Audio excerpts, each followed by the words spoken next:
There is only one way to happiness, and that is to cease worrying about things which are beyond the power of our will.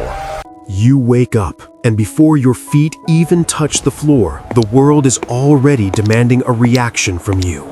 The notification on your phone screams for your attention. The news tries to scare you with headlines designed to spark outrage. Social media begs for your envy, and the opinions of strangers threaten your peace. We are living in an age where we are constantly touched, triggered, offended, drained, and manipulated by things that, in the grand scheme of the universe, do not matter. We have unknowingly handed the keys to our happiness to traffic jams, rude coworkers, shifting markets, and internet comments. We have become slaves to everything that happens outside of our own skin. But what if you could take those keys back? What if you could stand in the middle of the chaos, the insults, the financial stress, the deafening noise of modern life, and remain completely unshaken? This is the promise of Stoic indifference. It is not about having a cold, dead heart. It is about building an invincible mind. By the end of this video, you will possess the mental blueprint to become untouchable, to navigate a turbulent world with the calm of a deep ocean. If you are ready to reclaim your mind and stop the world from pulling your strings, join our community of wisdom seekers by subscribing to Timeless Wisdom Official. Let us begin. Section 1. The Great Misunderstanding, Apathy versus Indifference. Before we can build this fortress, we must clear away the rubble of a massive misunderstanding. In the West, and particularly in American culture, the word Stoic has been hijacked. When we hear someone is indifferent, we imagine a robot. We imagine a person who doesn't care about their family, who feels no joy at a wedding and no sadness at a funeral, someone who has suppressed their emotions into a toxic, pressurized box.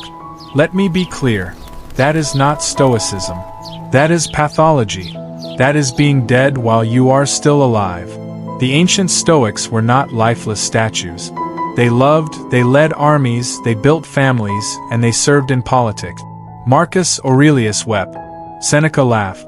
The Stoic concept of indifference, or adiaphora in Greek, does not mean you lack passion. It means you lack dependency.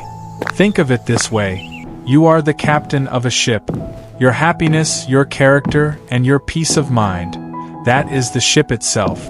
Everything else, money, reputation, health, the weather, the approval of your boss, is simply the cargo. Now, a wise captain prefers to have good cargo. You prefer to be healthy rather than sick. You prefer to be financially stable rather than broke. You prefer to be respected rather than insulted. These are what the Stoics called preferred indifference. But here is the secret that makes you untouchable. If a storm comes and washes the cargo overboard, the captain does not throw himself into the sea after it. He does not crash the ship. He understands that the cargo is nice to have, but the ship can sail without it. Most of us today are living the opposite way. We have attached our entire identity to the cargo.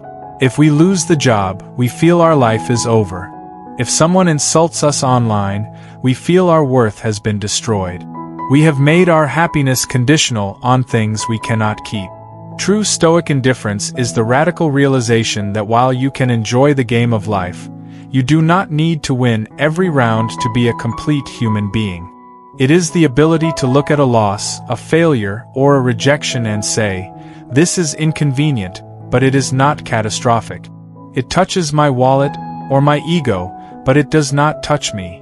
Section 2. The Fortress of the Mind, the Dichotomy of Control. Now that we know what indifference truly is, how do we practice it? How do we actually become untouchable when the rent is due and the world is shouting? We must build the fortress of the mind using the most powerful tool in the Stoic arsenal, the dichotomy of control.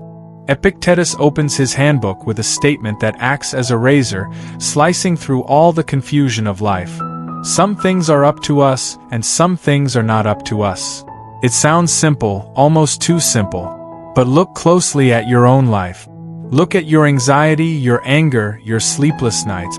If you are honest with yourself, you will find that 99% of your suffering comes from trying to control what is not up to you. What is up to you? Your opinions, your aspirations, your desires, your reactions. In short, your own mind and your own character. This is your kingdom. This is the only territory where you have absolute power. What is not up to you? Your body, it can get sick or age despite your best gym routine. Your property, the market can crash or a fire can take it. Your reputation, people can misunderstand you or lie about you no matter how good you are.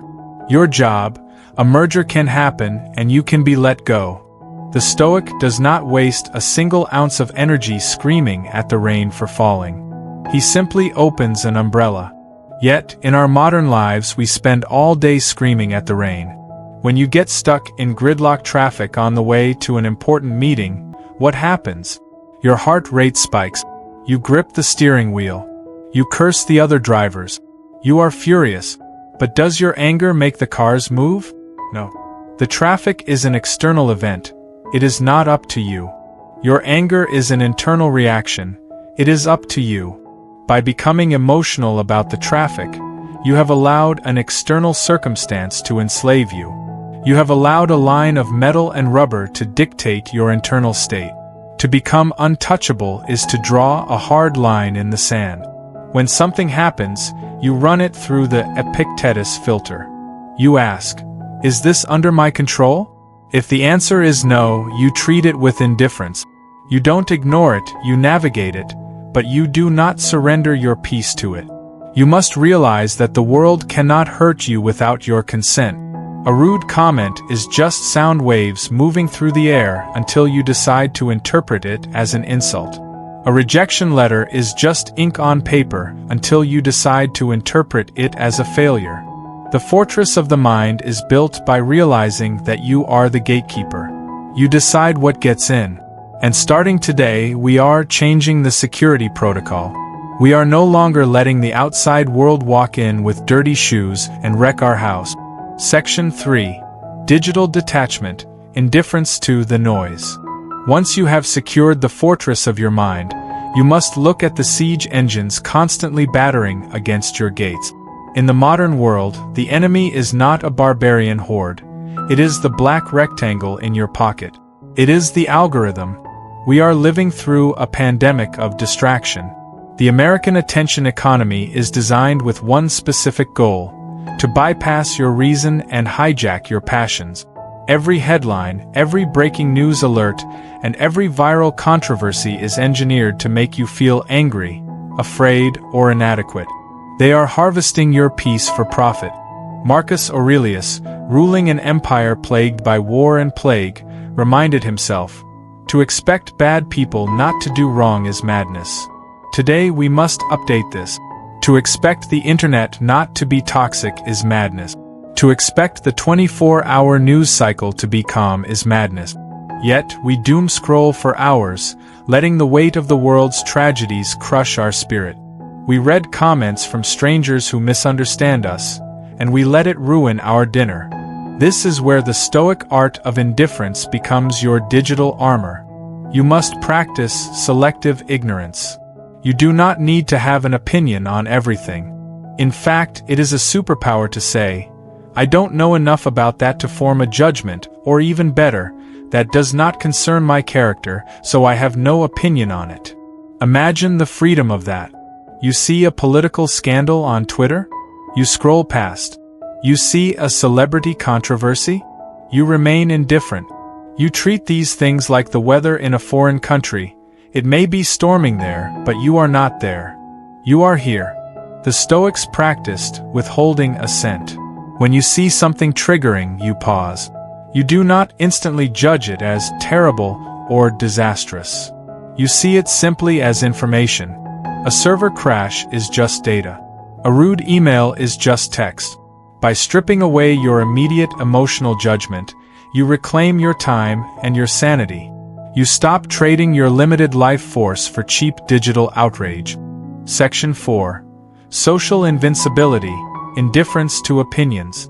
Now we move deeper to a vulnerability that keeps most of us awake at night: the fear of other people, the fear of judgment, the desperate need to be liked. In the United States, we are conditioned to believe that our value is determined by the crowd. We measure our worth in likes, views, promotions, and the applause of our peers. But the Stoic knows this is a trap. If your confidence depends on them telling you you're great, then your depression is guaranteed when they tell you you're not. Marcus Aurelius used a powerful metaphor for this kind of social invincibility. He said, "Be like the rocky headland on which the waves constantly break. It stands firm, and round it the boiling waters are lulled to sleep." The rock does not argue with the waves. It does not beg the ocean to be calm. It does not get offended when the water crashes against it. It simply stands. It knows it is rock, and the water is water. When someone insults you, mocks you, or gossips about you, they are the wave. If you get angry, if you defend yourself desperately, if you let it ruin your day, you have become the water. You have lost your solidity. Epictetus taught us the mechanics of an insult. He said, "If someone succeeds in provoking you, realize that your mind is complicit in the provocation." An insult creates a choice. You can choose to accept the package, or you can refuse to sign for it. If someone calls you a failure, that is their opinion. It is a noise coming from their mouth based on their worldview. It only hurts you if you secretly agree with them, or if you value their opinion more than your own truth.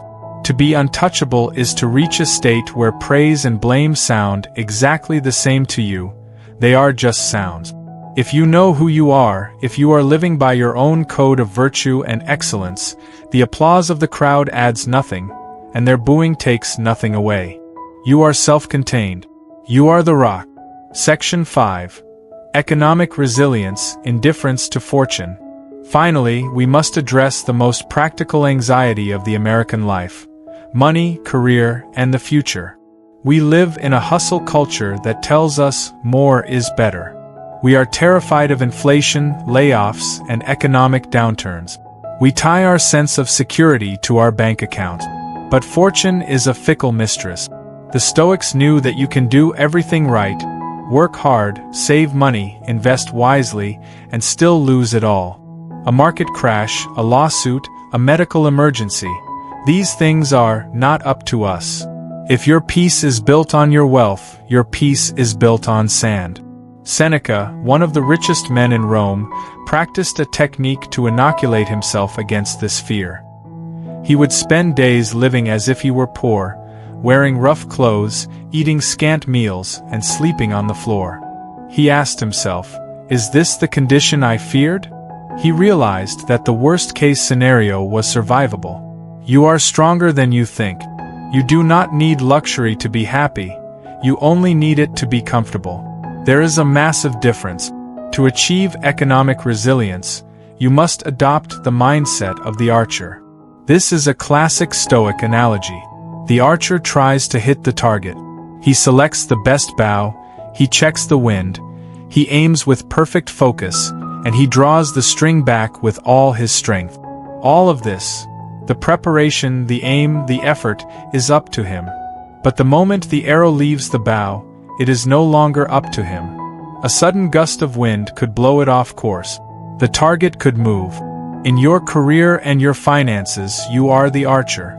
Your resume, your skills, your hard work, your saving strategy, that is you aiming the bow. But the promotion? The viral success? The stock market returns? That is the arrow in flight. The untouchable person finds satisfaction in the shooting, not the hitting. If you get the promotion, good.